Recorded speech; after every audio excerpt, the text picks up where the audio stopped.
జీవితంలో బాగుపడాలంటే నేను కొన్నిటిని చెప్తాను, వాటిని ఆదర్శంగా పెట్టుకో చాలు. ఇంక నీకు అసలు నిజంగా ఇంతకన్నా ఆదర్శవంతమైనవి నీకు ప్రపంచంలో అక్కర్లేదు అంటాడు. ఏవి?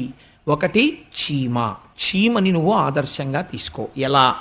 ఇంత పంచదార ఇంత ఇసక కలిపేసి తీసుకొచ్చి అక్కడ పోసేస్తే పంచదార రేణువులన్నీ ఏరి తీసుకెళ్ళిపోయి ఇసకనంతటినీ వదిలేస్తుంది చీమ.